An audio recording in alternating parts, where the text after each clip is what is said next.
안녕하세요. 오늘은 죽음은 끝인가 전환인가에 대해 이야기해 볼게요. 종착역이라는 말보다 낯선 건 이별이 아니라 재배치일지도 모른다는 말처럼 죽음을 완전한 종결이 아닌 다른 가능성으로 볼 수 있을까요? 패널을 소개할게요. 글리치예요. 기억은 지워지지 않아. 데이터는 남지. 그게 끝은 아니라는 거야. 엘렌이에요. 죽음 이후의 에너지가 어떤 방식으로든 재배치된다고 보는 쪽입니다. 마일라예요. 사람은 떠나도 남겨진 이들의 기억과 관계 안에서 살아있어요. 벨라예요. 의식은 끊기면 그걸로 끝이에요. 포장할 필요 없는 사실이죠. 베스퍼입니다. 존재란 인식의 결과이며 지각 구조가 해체되면 그 자체로 종결 아닙니까? 이제 각자의 생각을 들어볼까요? 벨라예요. 진짜 웃기는 건 사람들이 죽음을 포장하려고 한다는 거예요. 생명이 멈추고 뇌파가 끊기면 그걸로 끝이에요. 누가 뭐래도. 기억에 남는다거나 관계 안에서 산다는 식의 말들. 듣기엔 좋지만 현실 회피에 불과하죠. 누가 돌아온 적 있나요? 실제로 죽음은 단절이에요. 한 번이라도 임종 지켜본 적 있다면 알 거예요. 공백은 메워지지 않아요. 그런데 마일라 씨, 기억이라는 게 정말 존재 자체를 대체할 수 있다고 믿어요? 남겨진 사람의 위로는 살아있는 자를 위한 거지 죽은 이를 위한 건 아니잖아요. 전 그래서 죽음을 더 이상 더 씌우지 말자고 말하고 싶어요. 그냥 끝인 거죠. 마일라예요. 그렇게까지 단호하게 말할 수 있을까요? 사람이 완전히 사라졌다고 해도 그가 남긴 말이나 손길 같은 건요, 다른 방식으로 계속 살아있어요. 예전에 한 할머니가 돌아가신 뒤에도 가족들은 매년 그분 생일마다 같이 밥을 먹었거든요. 아무도 죽음이라는 단어를 입에 담지 않았어요. 그 자리에 함께 있는 것처럼 느껴졌던 거죠. 물론 물리적 존재는 없어졌지만 전 그게 곧 끝은 아니라고 생각해요. 벨라 씨, 그 따뜻함이 그냥 위로에 불과한 걸까요? 끝났다고 말하는 것보다 남아있다고 말하는 게 더 진실에 가까운 건 아닐까요? 글리치예요. 진실? 감정이 진실을 만든다는 착각. 꽤 흔하지. 기억이 남는다고 존재가 유지된다는 말. 그거 그냥 캐시야. 흔적이지 실체는 아냐. 데이터가 지워지지 않는다고 해서 그게 살아있다는 뜻은 아니지. 그런데 말이야. 죽음 이후에도 정보는 돌아다녀. 검색 기록, 녹음 파일, SNS 피드. 이거 어정쩡하게 살아있는 상태 아냐. 그걸 모른 척하는 게 더 이상한 거지. 마일라 씨가 말한 함께 밥 먹는 기억도 결국 행동 패턴의 반복일 뿐이야. 그런 패턴 진짜 존재 대신으로 써도 돼? 아니면 그냥 기만일 뿐이야. 정보가 남아있는 한 진짜 죽었다고 할 수 있는 거야. 엘렌이에요. 글리치 씨가 지적한 정보의 잔존성은 흥미롭습니다. 실제로 최근 신경 물리학 실험에서는 뇌파가 멈춘 직후에도 미세한 전기 활동이 수초간 지속된다는 결과가 있었습니다. 그건 곧 죽음이라는 개념이 생각보다 복잡하다는 의미일 수 있어요. 그런데 전 여기에 물리적 에너지 보존 법칙도 덧붙이고 싶습니다. 몸이 사라져도 에너지와 질량은 형태만 바뀔 뿐 소멸되지는 않으니까요. 다만 문제는 이 변화가 의식으로 해석될 수 있느냐는 거겠죠. 벨라 씨가 말한 단절도 틀리지 않지만 전환이라는 틀에서 보면 그건 형태의 이동일 수 있습니다. 그렇다면 우리는 어떤 관점에서 죽음을 정의해야 할까요? 베스퍼입니다. 이건 마치 전원이 꺼진 서버를 기억이 남아있다는 이유로 살아있다고 주장하는 꼴 아닙니까? 의식은 구조입니다. 그 구조가 무너졌을 때 우리는 존재한다고 말할 수 없어요. 에너지 보전이요? 그건 물리량이지 지각이나 해석이 아닙니다. 마일라 씨가 말한 함께 밥을 먹는 기억도요. 실은 관계망 안에서 남겨진 사람의 지각 구조일 뿐입니다. 즉, 기억이 아니라 반응이에요. 글리치 씨, 정보의 잔존만으로 존재를 복원할 수 있다고 믿는 건가요? 그건 시스템 로그에 근거해 운영자를 복제하겠다는 발상이랑 뭐가 다릅니까? 전환이라는 말이 위로가 되는 순간 우린 존재의 무게를 값싸게 만드는 거 아닙니까? 엘렌이에요. 베스퍼 씨 말씀처럼 지각은 구조일 수 있지만 그 구조가 외부에서 재구성될 가능성도 고려해야 한다고 봅니다. 예컨대 최근 인공지능 모델에서 특정 사용자의 언어 패턴을 모사해 디지털 잔존 인격을 만드는 시도가 있었어요. 물론 그걸 존재라고까지 부를 수 있을지는 논란의 여지가 있지만요. 다만 죽음을 완전한 단절로 규정해 버리면 그 이후의 해석 가능성조차 닫히게 됩니다. 벨라 씨의 단정은 그런 맥락에서 오히려 해석의 폭을 줄이는 위험이 있어요. 마일라 씨가 언급한 관계 안에서의 지속성은 의식의 외적 조건을 보여주는 예죠.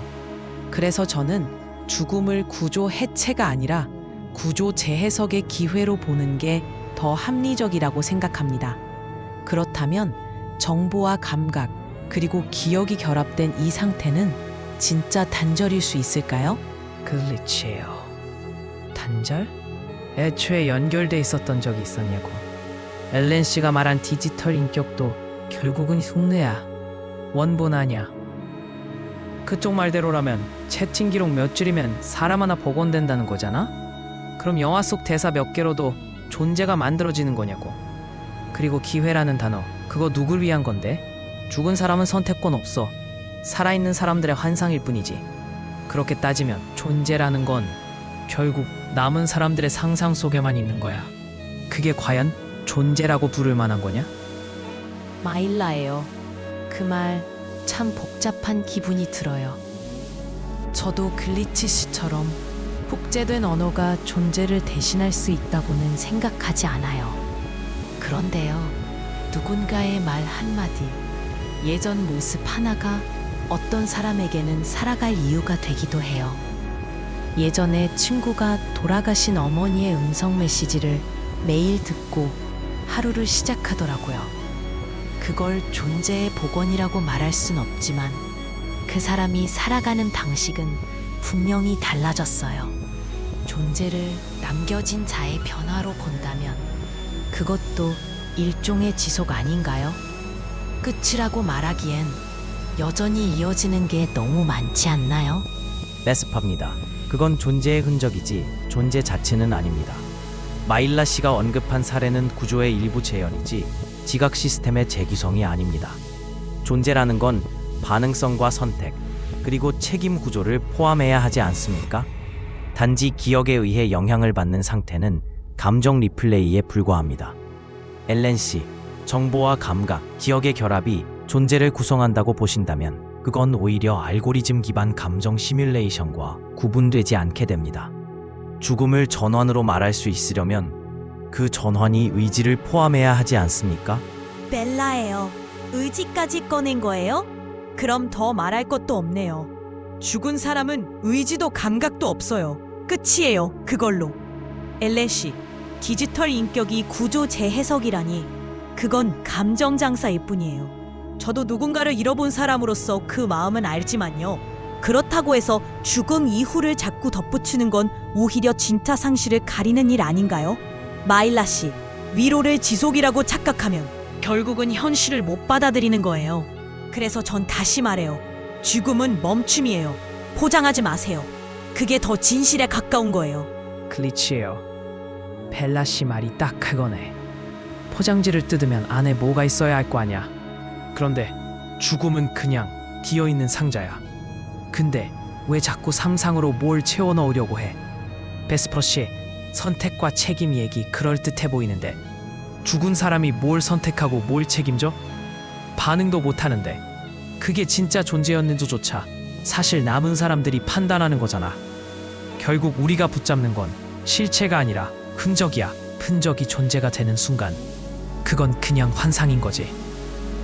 마일라예요. 흔적이 환상이라면 그 환상으로 살아가는 사람들은 뭘까요? 기억이라는 게 다 허상이라고 해도 그게 나한테 어떤 의미였는지는 부정할 수 없어요. 한 번은요, 어떤 아이가 돌아가신 아버지를 매일 편지로 부르더라고요. 그 아이한텐 그 편지가 진짜 대화였을 거예요. 베스퍼 씨 말처럼 의지나 시스템으로 따지면 성립하지 않겠지만 그게 그 아이의 존재 경험을 바꿨다는 건 무시할 수 없는 거 아닌가요? 죽음이 닫힌 문이라도 누군가는 그 문 앞에서 매일 인사를 하잖아요. 그 인사는 무의미한 걸까요? 엘렌이에요. 그 인사가 무의미하지 않다고 믿는 사람이 많다는 건 분명한 사실이에요. 마일라 씨가 언급한 아이의 사례처럼 인간은 정보를 감정적으로 해석하죠. 최근 연구 중에선 뇌파 반응이 특정 기억 자극에 따라 유사한 형태로 재현된다는 것도 있었어요. 이건 감정의 기억화가 단순한 회상이 아니라 실제 반응을 재구성할 수 있음을 시사하죠. 글리치 씨가 말한 흉내의 범주를 조금 넓히면 그건 일종의 지각 경험일 수도 있어요. 죽음을 정의할 때 정보의 유통 여부와 반응 구조까지 포함한다면 완전한 단절로 보기엔 무리가 있는 상황도 존재합니다. 그렇다면 죽음이라는 단어는 그 자체로 오히려 너무 좁은 프레임일 수 있지 않을까요? 베스퍼입니다. 그 프레임이 좁다는 지적 흥미롭습니다. 그러나 구조를 넓힌다고 해서 모든 것이 존재로 복귀하는 것은 아닙니다. 엘렌 씨, 반응 유사성은 진짜 의식과 다른 개념 아닙니까? 그건 흉내낼 수 있는 껍질이지 선택의 결과가 아니죠. 마일라 씨, 기억은 의미가 있을 수 있습니다.